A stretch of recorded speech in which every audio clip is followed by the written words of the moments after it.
जहाँ एक आदमी खड़ा होके कहता है कि आखिरकार मैं मोल्टी अपना एडवेंचर अब शुरू करने वाला हूँ इस भीमा के माउंटेन पर।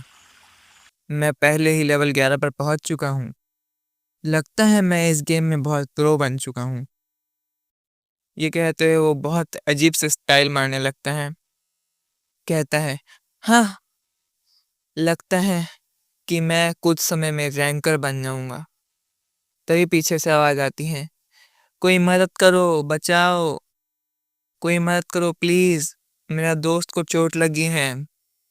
तभी मोल्टी वहां जाता है, उनको देखता है और पूछता है कि क्या हुआ। वो आदमी जो अपने दोस्त को पकड़ के बैठा हुआ था कहता है कि हम पर एक ऐसे मॉन्स्टर ने हमला कर दिया था जिसे हमने पहले कभी नहीं देखा था। हम मुश्किल से बचकर वहां से निकले हैं। हमारे पास कोई हीलिंग पोशन भी नहीं है।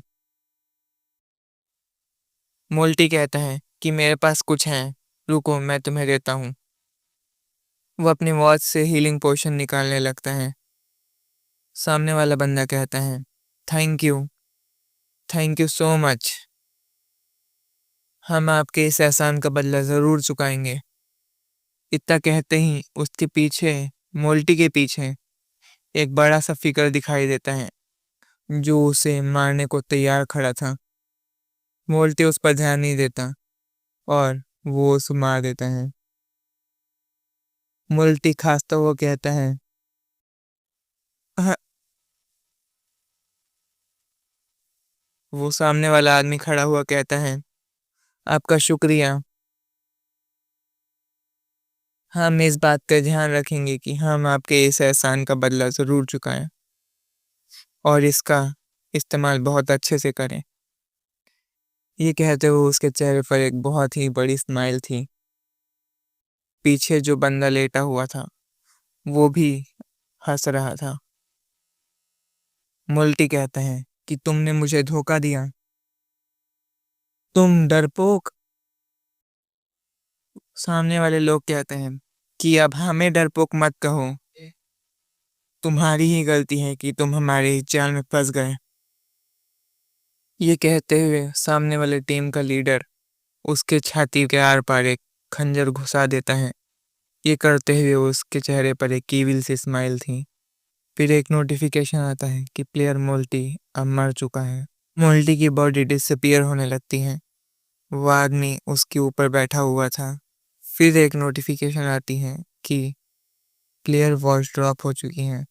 तभी वो मोटा आदमी जिसने मोल्टी पर हमला किया था कहता है कि मैंने तुम्हें कहा था ना कि इन नए लोगों के साथ खेलने में बहुत मज़ा आता है। तभी वो हुडी वाला आदमी कहता है जिसने मरने का नाटक किया था, तुमने सुना कि उसने क्या कहा? ये कहकर वो दोनों हंसने लगते हैं। फिर उनका लीडर कहता है कि चलो अब हम अगले शिकार को ढूंढने का समय हो गया है। ये कहते हुए उसके चेहरे पर सिनिस्टर एक्स कि वो अब किसी और को ही मारने वाला है और उसे इस बात का कोई गम नहीं है। यहाँ से हमारा चैप्टर 5 असल में शुरू होता है। हमारा सीन ज्यून पर जाता है जो अपने स्केलेटन के साथ लकड़ी के भेड़ियों से लड़ रहा रहता है। वो लकड़ी के भेड़िए स्केलेटन पर हमला करने के लिए आगे बढ़ते हैं। तभी ज्यून चुटकी बजाता है और कहता है, attack mode. Skeleton charge up होके पूरी तरह से उन पर हमला करने के लिए आगे बढ़ता है। वो एक एक अटैक में एक एक वुल्फ को मार देता है।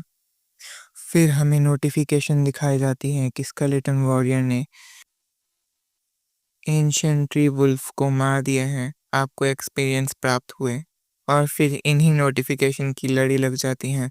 स्केलेटन लगातार स्लैश करते जाता है और एक स्लैश से एक वुल्फ को मार देता है। लग रहा था कि स्केलेटन उस बैटलफील्ड पर डोमिनेट कर रहा है। जीउन कहता है, अब जब स्केलेटन के पास उसकी तलवार है तो वो उन वुल्फ के सामने अकेला खड़ा हो सकता।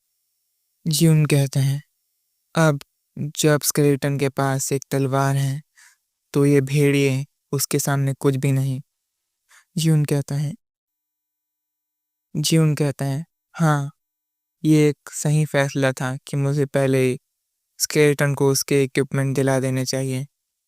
एक सच्चा गेमर, ये कहते हुए जीवन की आंखों से आंसू गिरने लगते हैं। वो बात को पूरी करते हुए कहता है कि एक सच्चा गेमर इस पर ध्यान नहीं देता कि वो कैसा दिखता है, इस पर ध्यान देता है कि वो कैसा काम करता है। स्केलेटन अपने मास्टर के बारे में सोचते हुए कहता है, बेचारे मास्टर। वैसा कहते हुए उसकी आंखों में आंसू ही आने लगे थे। जून उससे इरिटेट होते हुए कहता है, ए, तुम क्या सोच रहे हो? अगर तुम्हारा काम हो गया है तो चलो मेरा पीछा करो। हमें जल्दी से लेवल अप करना है और इस एरिया को क्लियर करना है। बिना किसी विरोध के जीवन का पीछा करने लगता है। तभी झाड़ियों के बीच से एक एरो निकल कर आता है और स्केलेटन के सर पर लग जाता है।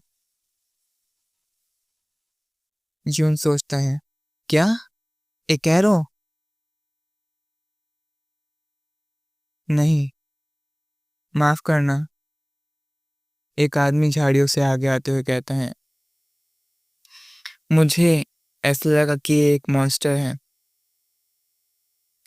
वो शर्मिंदा होते हुए कहते हैं, हमें माफ कर देना। जीवन कहता है, ठीक है। ये कहते हुए जीवन का ध्यान उनकी कलाई पर लगे खून, उनके तलवारों में, हथियारों में खून लगा हुआ था। क्या तुम इन लोगों को देख रहे हो? स्केलेटन तो गुस्सा था, लेकिन जीवन हंसते हुए कहता है कि कोई बात नहीं, मैं तुम्हें माफ कर दूंगा, पर तुम्हें मुझे कुछ माना पोषण देने पड़ेंगे। वो लोग कहते हैं कि माना पोषण तो हमारे पास भी नहीं है, तो अब हम क्या करें? वो कहते हैं कि जब तुम्हारा लेवल अप होता है तो तुम्हारा माना अपने आप ही बढ़ जाता है, तो हम तुम्हारी मदद कर सकते हैं इस काम में। जीवन कहता है कि क्या ऐसा करना ठीक होगा? जीवन कहता है, तभी सामने वाला आदमी कहता है कि बिल्कुल, ये हमारी गलती है, हमें ऐसा तो करना ही चाहिए। तभी पीछे से गुर्राहट की आवाज आती है। वो लोग पीछे मुड़कर देखते हैं और कहते हैं, ये लोग बिल्कुल सही समय पर आए हैं। वो कहता है कि हम उन्हें कमजोर कर देंगे और आखिरी हमला तुम करना और उन्हें खत्म कर देना। जीवन कहता है, ठीक है। वो अपनी टीम वालों से कहता है कि तुम्हें पता तो है ना कि तुम्हें क्या करना है। ये कहते हुए वो तीनों हंस रहे होते हैं। वो कहते हैं कि पहले मॉन्स्टर को गुस्सा दिलाना है, उसके बाद मैं उन्हें बूस्ट दूंगा और उनमें से एक को उसकी डायरेक्शन में भेज दूंगा, ताकि ये ऐसा लगे कि ये एक गलती है। हमें दिखाया जाता है कि उनका प्लान ऑलमोस्ट सही जा रहा रहता है। वो डर जाएगा और कुछ गलती करेगा। जीवन भी थोड़ी एक्टिंग करते हुए कहता है, आ आखिर में वो कहते हैं और वो मर जाएगा। तभी उनके चेहरे से सारा रंग उतर जाता है। उन्हें जीवन के बारे में कुछ पता नहीं है। स्केलेटन उस बीस्ट को मार देता है। जीवन अपने स्केलेटन से कहता है कि ये बुरा हो सकता था। क्यों तुम ज्यादा जल्द तेज नहीं चल सकते? जीवन कहता है, हम ठीक हैं, तुम आगे चलते रहो। जीवन को उनके प्लान के बारे में पता है, लेकिन वो थम्स अप करते हुए कहता है कि हाँ, हम ठीक हैं। स्केलेटन, जिसको अपनी एक्टिंग करना नहीं आता, उन्हें डिमोटिवेट कर रहे हैं। वो तीनों लोग कहते हैं कि क्यों ये स्केलेटन इतना पावरफुल है? क्या उसका लेवल हमसे ज़्यादा है या इतना ज़्यादा है कि जो हम सोच नहीं सकते? वो कहते हैं, अगर ऐसा है तो हम बहुत सारे मॉन्स्टर उसकी तरफ भेजेंगे। स्केलेटन लड़ने को तैयार हो जाता है। भेड़ियों का झुंड उसकी तरफ बढ़ता है। वो अपने प्लान को आगे बताते हुए कहता है कि जब वो डिस्ट्रैक्ट हो जाएगा तो हम में से एक पीछे से उस पर हमला करेगा। प्लान के मुताबिक वो अपनी जगह पर पहुंच जाता है, हमला कर देता है, लेकिन जून उसके हमले से बच जाता है। वो मोटा आदमी हैरान रह जाता है कि ये क्या हुआ, वो मेरे हमले से बच गया। वो आदमी इससे ज्यादा कुछ सोच पाता उससे पहले जून उस पर हमला कर देता है और उसे खत्म कर देता है। उसके साथी ये सोचते रह जाते हैं कि ये क्या हुआ।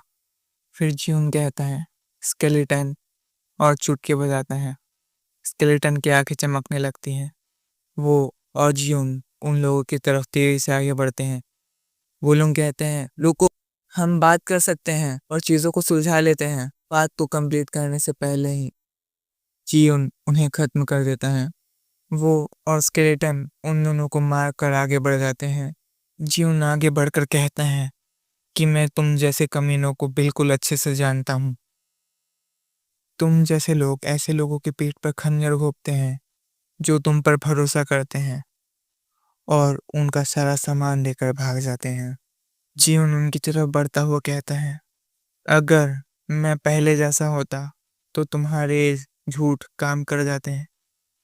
जियोन उसके सामने पहुंचता है। उसकी आंखों में डर साफ दिखाई दे रहा था। वो आदमी कहता है, रुको, मैं वो कहता है कि मैं तुम्हें जो मांगोगे वो दूंगा। माफ कर दो प्लीज, अब मुझे छोड़ दो। जियोन कहता है, अब मैं लोगों पर भरोसा नहीं करता। ये कहते हुए जियोन उस आदमी की गर्दन काट देता है। जियोन को नोटिफिकेशन आती है, player Ralph has died. 6 watches जिनके कोई ओनर नहीं है गिर चुके हैं। ये पढ़कर जियोन भी हैरान हो जाता है। वो कहता है, ये कमीने तो पागल थे। जियोन कहता है कि अब मैं इन चीज़ों का अच्छा इस्तेमाल करूँगा। जियोन कहता है कि जियोन कहता है कि मैं अपने कपड़ों से शुरू करूँगा। जियोन का स्केलेटन वॉरियर वो उस आदमी को ऐसे मार रहा था ताकि वो वापस जिंदा ही ना हो पाए। ये देखकर जियोन भी थोड़ा डर जाता है। स्केलेटन की आंखें एकदम डरावनी, उसके चेहरे पर एक डरावनी स्माइल थी। जियोन डर से भरी आवाज में कहता है कि मेरे प्यारे स्केलेटन, क्या तुम्हें भी कुछ चाहिए? और यहीं पर हमारा एपिसोड एंड हो जाता है। Thank you. अब मैं थोड़ी पर्सनल बातें करता हूँ। प्लीज़ यार, कोई तो लाइक करो वीडियो। मेरा इंटरेस्ट जाने लगा है अब, और मैं नहीं चाहता कि मैं ये सीरीज़ अधूरी छोड़ के जाऊँ।